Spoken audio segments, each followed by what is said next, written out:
10장 예수께서 거기에서 떠나 요단강 건너편 유대 지방으로 가셨다. 매번 그러듯이 무리가 따라왔고 예수께서는 늘 하시던 대로 그들을 가르치셨다. 바리새인들이 예수를 괴롭힐 요량으로 다가와서 물었다. 남자가 아내와 이혼하는 것이 율법에 맞습니까? 예수께서 말씀하셨다. 모세가 뭐라고 명령했느냐? 그들이 대답했다. 모세는 이혼 증서를 써주고 아내와 이혼해도 된다고 허락했습니다. 예수께서 말씀하셨다. 모세는 단지 너희의 사악한 마음을 염려해서 그 명령을 기록한 것이다. 처음 창조 때부터 하나님께서는 남자와 여자를 지어 함께 있게 하셨다. 그래서 남자는 부모를 떠나 여자와 결혼하여 한 몸이 된다. 더 이상 둘이 아니라 새롭게 연합하여 한 몸을 이루는 것이다. 남자와 여자의 이 유기적인 연합은 하나님께서 창조하신 것이다. 그러니 누구도 그들을 갈라놓아서 그분의 작품을 모독해서는 안 된다. 집에 돌아와서 제자들이 다시 그 이야기를 꺼냈다. 예수께서 그들에게 단도직입적으로 말씀하셨다.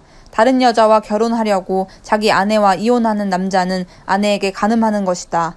또한 다른 남자와 결혼하려고 자기 남편과 이혼하는 여자도 남편에게 간음하는 것이다. 사람들이 예수께서 만져주시기를 바라며 그분께 아이들을 데려왔다. 하지만 제자들이 그들을 쫓아냈다. 예수께서 노하시며 제자들에게 말씀하셨다. 이 아이들을 쫓아내지 마라. 절대로 아이들과 나 사이에 끼어서 방해하지 마라. 천국의 삶에는 이 아이들이 중심에 있다. 명심하여라. 너희가 하나님 나라를 아이처럼 단순하게 받아들이지 않으면 절대로 그 나라에 들어갈 수 없다. 그러고 나서 예수께서 아이들을 품에 안으시고 손을 얹어 축복하셨다. 예수께서 길을 나서는데 한 사람이 달려와서 정중하게 그분을 맞으며 물었다.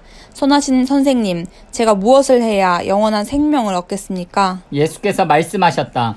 어째서 나를 선하다고 하느냐?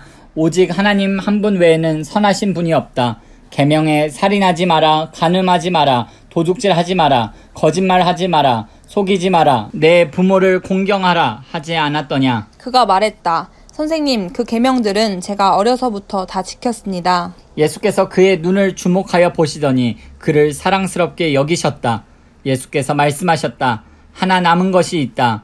가서 내가 가진 것을 다 팔아서 가난한 사람들에게 주어라. 그러면 내 모든 부가 하늘에 쌓아두는 부가 될 것이다. 그런 다음 와서 나를 따라라. 그 사람의 얼굴이 어두워졌다. 그가 전혀 예상치 못했던 말이어서 그는 무거운 마음으로 예수를 떠나갔다. 그는 많은 것을 움켜쥐고 있었고 그것을 놓을 마음이 없었다. 예수께서 제자들을 보며 말씀하셨다. 많이 가진 사람이 하나님 나라에 들어가는 것이 얼마나 어려운지 아느냐?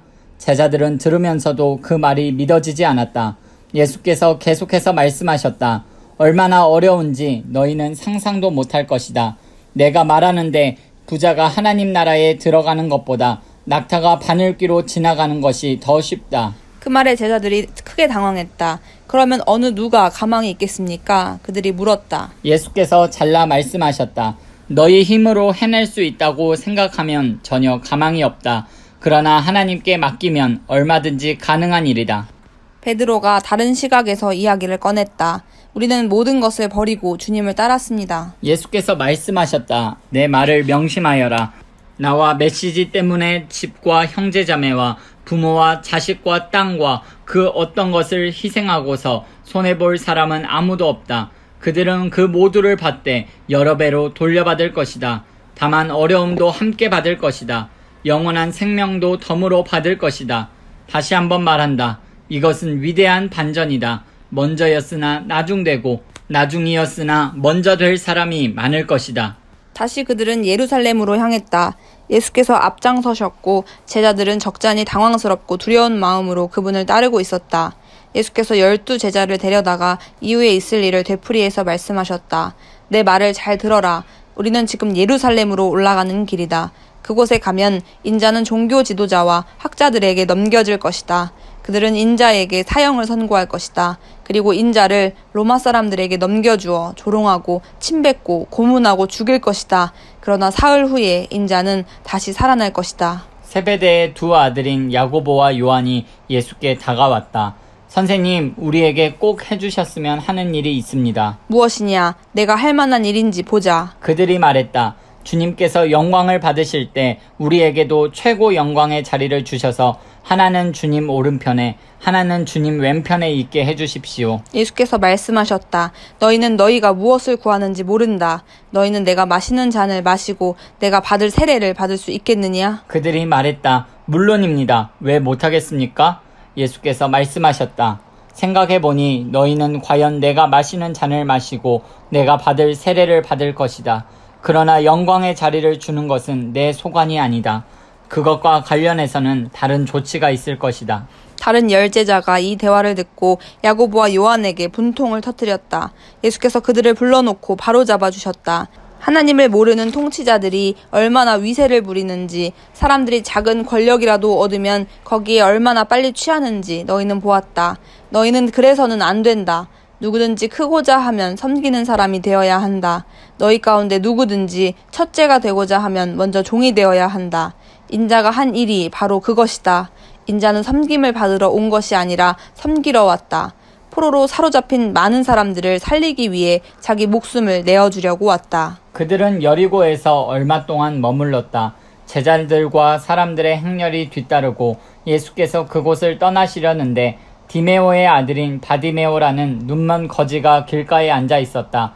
그는 나사렛 예수가 지나간다는 말을 듣고는 소리치기 시작했다. 다윗의 자손이신 예수여, 불쌍히 여겨 주십시오. 저를 불쌍히 여겨 주십시오. 많은 사람들이 그를 조용히 시키려고 했으나 그는 더 크게 소리쳤다. 다윗의 자손이여, 불쌍히 여겨 주십시오. 저를 불쌍히 여겨 주십시오. 예수께서 가던 길을 멈추셨다. 그를 불러오너라. 그들이 그를 불렀다. 오늘 운이 좋은 줄 알아라. 일어나거라. 예수께서 너를 부르신다. 그는 겉옷을 버려두고 즉시 일어나서 예수께 갔다. 예수께서 말씀하셨다. 내가 어떻게 해주면 좋겠느냐?